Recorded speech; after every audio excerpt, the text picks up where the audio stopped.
কিছু সাহাবী তো এমনও ছিলেন, বদরের যুদ্ধ করতে এসেছেন, হাতের মধ্যে কিছু খেজুর আছে, খেজুর খাচ্ছেন, খোরমা খেজুর খাচ্ছেন।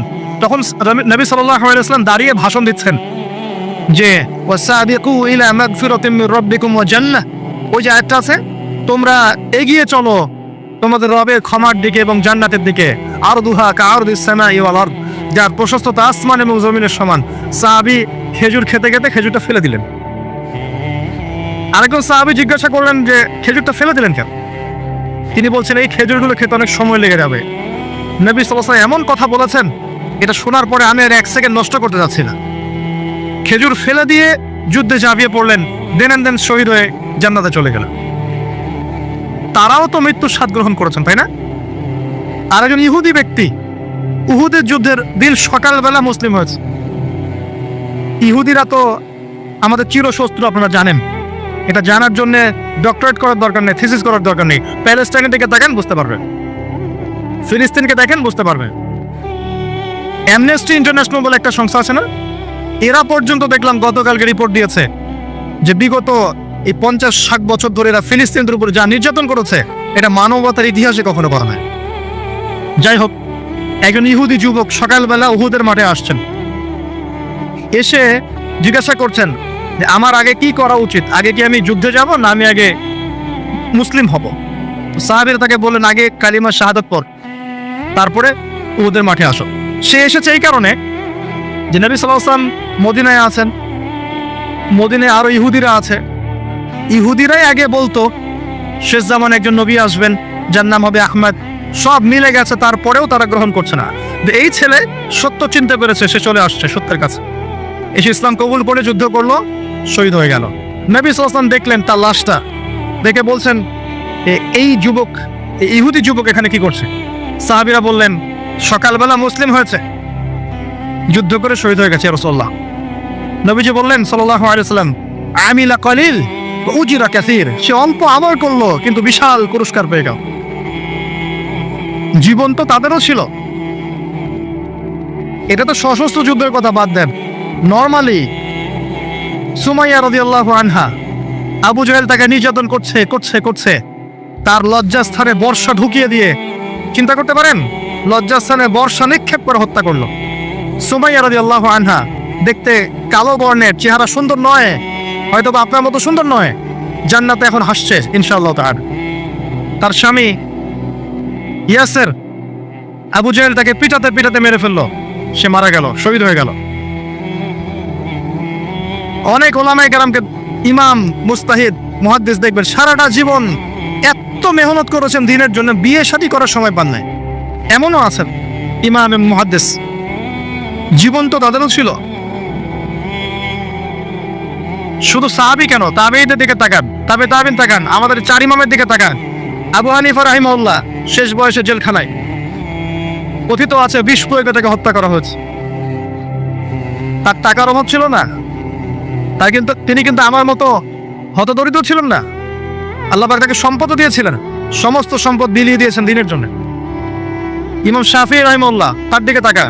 আহমদ বিন হাম্বল রাহিমাহুল্লাহ, তার দিকে তাকান। তাকে পিটানো হচ্ছে আর বাগদাদের রাস্তায় ঘোরানো হচ্ছে, কারণ সমাজের মানুষ ফতোয়া দিয়েছে একটা, তিনি ফতোয়া দিয়েছেন আরেকটা। ওই যে হিল্লা কথা আর ঠিকা বিবাহ নিয়ে আর কি, তিনি বলছেন ইলামু ইয়া আহলা বাগদাদ, হে বাগদাদের মানুষরা জেনে রাখো যে আমি কোশ্চিনকালেও এই প্রথাকে জায়েজ করলাম না। তোমরা চিনে রাখো যে আমার নাম আহমদ। জীবন তাদেরও ছিল। ইমাম মালিক রাহিমাহুল্লাহ, তাকে এত মার দেওয়া হয়েছিল, হাত বাঁধতে পারতেন না নামাজের মধ্যে, নামাজে হাত বাঁধতে পারতেন না। সাহাবীদের থেকে নেন, তাবেঈ থেকে নেন, তাবেঈ থেকে নেন, মুস্তাহিদ ইমাম থেকে নেন, দুনিয়ার জীবন তারাও কিন্তু ভোগ করেছেন আর আমরাও ভোগ করছি। আমাদের ভোগের সিস্টেমটা দেখেন, তাদের ভোগের সিস্টেমটা দেখেন। আমরা বাঁচছি দুনিয়ার জন্য, তারা বেঁচেছে পরকালের জন্য। আমরা দুনিয়ায় বাঁচছি দুনিয়ার জন্য, দুনিয়ার একটা চাকরি, একটা ব্যবসা, একটা পরিবার, একটা স্ট্যাটাস, বাড়ি গাড়ি, টাকা কড়ি, সম্পত্তি, এগুলোর জন্য। কিন্তু তারা বেঁচেছেন আল্লাহর জন্য, পরকালের জন্য। যে ব্যক্তি দুনিয়ার জন্য দুনিয়া করে, আল্লাহ পাক তাকে ইহকাল পরকাল দুটোই নষ্ট করে দিবে। যে ব্যক্তি পরকালের জন্য দুনিয়া করবে, আল্লাহ পাক তার দুনিয়া গুছিয়ে দিবেন, আখিরাতও গুছিয়ে দিবেন ইনশাআল্লাহ। প্রথম কথা হচ্ছে এই যে দুনিয়ার জীবনকে প্রাধান্য দেওয়া যাবে না। দুনিয়ার জীবনে প্রতিটা কাজ আপনি একটা উদ্দেশ্যই করবেন, সেটা হচ্ছে আল্লাহ সন্তুষ্ট। বিয়ে শাদী করেছি কেন? আল্লাহর জন্যে। পরিবার গঠন করেছি কেন? আল্লাহর জন্যে। সন্তান নিয়েছি কেন? আল্লাহর জন্যে। দিন শিখেছি কেন? ইলম শিখেছি কেন? আল্লাহর জন্যে। চাকরি কেন করি? আল্লাহর জন্যে। প্রতিটা কাজ ইবাদত হবে যদি আপনি মুহাম্মদ সাল্লাল্লাহু আলাইহি ওয়াসাল্লামের তরিকা মেনে চলেন। একটা বিষয় বোঝার বাকি আছে আমাদের, দুনিয়ার জীবনটা 1 সেকেন্ডের জীবন। আল্লাহ পাক সূরা হাদীদের মধ্যে বলেছেন, ই'লামু আন্নামাল হায়াতুদ দুনিয়া লা'iবুন ওয়া লাহু ওয়া জিনাতুন ওয়া তাফাখুরুন বাইনাকুম ওয়া তাকাসুরুন ফিল আমওয়ালি ওয়াল আওলাদি কামাসালি গায়যিন আ'জাবাল কুফফারা নাবাত ثم يهيج فتراه مصفرا ثم يكون حطاما وفي الآخرة عذاب شديد ومغفرة من الله ورضوان وما الحياة الدنيا إلا متاع الغرور। আল্লাহ পাক বলছেন, জেনে রাখো তোমরা সবাই এই জমিনবাসী, এই দুনিয়ার হায়াতটা খেলা। খেলা মানে কি দেখেন, ছোট্ট বাচ্চারা খেলা ছাড়া কিছু বোঝে? ওর কাছে দুনিয়া ওইটাই। দুনিয়ার প্রথম স্টেজ খেলা। বললাহ একটু বড় হবে, যখন কিশোর হবে, ওর কাছে ঠাট্টা হাসি তামাশা, ডোন্ট কেয়ার, দুনিয়াতে কোনো কিছু নেই, খাওয়া দাওয়া ফুর্তি করো, লাভ নেই। আর একটু বড় হবে, ওয়াজিনাতুন তাফাখুরুন বাইনাকুম ওয়া তাকাসুর, একটু বড় হবে তখন বাড়ি গাড়ি স্ট্যাটাস সৌন্দর্য চাকচিক্য প্রতিযোগিতা, তাফাখুরুন বাইনাকুম ওয়া তাকাসুর। এভাবে দুনিয়ার জীবন যাচ্ছে। এই এক্সাম্পলটা আল্লাহ পাক দিয়েছেন এমন ভাবে যে একটা ভূমি ছিল অনুর্বর, বৃষ্টি হলো, সেখানে সবুজ শ্যামল ফসল ফলতো, এক পর্যায়ে ফসলটা আস্তে আস্তে হলুদ বর্ণ ধারণ করলো এবং সেটাকে কেটে ফেলা হলো, তারপর শুধু খড়কুটা বাকি থাকলো। এই হলো দুনিয়ার জীবনের এক্সাম্পল। এরপর পরকালে বাকি আছে দুইটা জিনিস, হয় ক্ষমা, রিদওয়ান মাগফিরাত ক্ষমা, অথবা আযাবুন শাদীদ। আমাদেরকে মাথায় ইনস্টল করতে হবে, দুনিয়াতে আমরা কেউ থাকতে আসি নাই। প্রথম কথা, এখানে আমরা এসেছি বড়জোর 60, 70, 100 বছরের হায়াত নিয়ে, যার মধ্যে মোটামুটি ভাবে 30, 40, 50 বছর চলে গেছে, কারো 20 বছর 25 বছর চলে গেছে, বুঝতে না বুঝতেই চলে গেছে, মানে ভালো মন্দ বোঝার আগেই শেষ। যদি তার বয়স হয় 60 বছর, তাহলে এখন বাকি আছে 30 বছর। এই ব্যক্তি যদি ঠান্ডা মাথায় রাতের বেলা চিন্তা করে, এই 30 বছর যে আমার চলে গেছে, আমার অ্যাপ্রক্সিমেটলি 30 বছর বাকি আছে। বাকি আছে বুঝলাম, যা চলে গেছে, এই চলে যাওয়া 30 বছরে আমি 10 বার জেনা করেছি, 20 বার মদ খেয়েছি, ঠিক আছে, মানুষের সম্পদ আত্মসাৎ করে খেয়েছি, পরকিয়া করেছি, চুরি করেছি, ডাকাতি করেছি, মিথ্যা বলেছি, নামাজ পড়ি নাই, রোজা রাখি নাই। আমরা প্রত্যেকে যদি আমলনামা ঘাটি আজকে রাত্রে, এরকম একটা লিস্ট আমরা তৈরি করতে পারবো।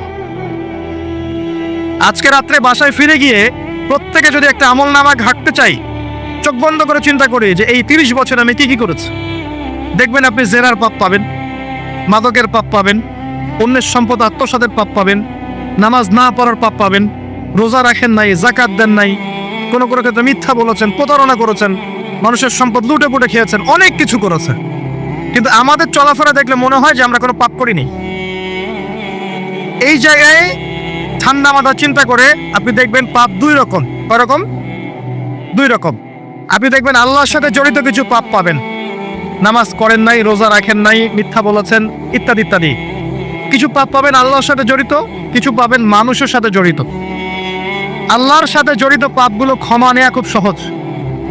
ওযু করে এসে 2 রাকাত নামাজ পড়ে চোখের জল ফেলে দিয়ে, চোখের পানি ফেলে দিয়ে আল্লাহর কাছে হাত তুলে খালি যদি বলে আল্লাহুম্মা আনতা রাব্বি, বলেন আল্লাহুম্মা আনতা রাব্বি লা ইলাহা ইল্লা আনতা খলাকতানি আনা আবদুক ওয়া আনা আলা আহদিক ওয়া ওয়া'দিকা মাস্তাতা'তু আউযু বিকা মিন শাররি মা সানা'তু আবুউ লাকা বিনি'মাতিকা আলাইয়া ওয়া আবুউ বিযানবি ফাগফিরলি ফাইন্নাহু লা ইয়াগফিরু যুনুবা ইল্লা আনতা। এটা না পারেন, অ্যাটলিস্ট আস্তাগফিরুল্লাহাল্লাযী লা ইলাহা ইল্লা হুয়াল হাইয়ুল কাইয়ুম 3 বার চোখের পানি ফেলে দেন, আল্লাহর কাছে ওয়াদা করেন আল্লাহ যা করেছি ছেড়ে দিব, আগামী যতদিন বেঁচে থাকবো কোরআন এবং সুন্নাহর বাইরে এক চুল যাব না ইনশাআল্লাহ। এবং আগামী দিনগুলোতে আল্লাহ পাক তোমার আদেশ যখন যেভাবে আসবে আমি পালন করবো ইনশাআল্লাহ। যদি আল্লাহ পাক মনের মধ্যে খুলুসিয়াত দেখেন যে তাওবাতান নাসুহা করছে, মন থেকে তওবা করছে, আল্লাহ পাক আপনার সমস্ত গুনাহগুলোকে নেকিতে কনভার্ট করতে পারে।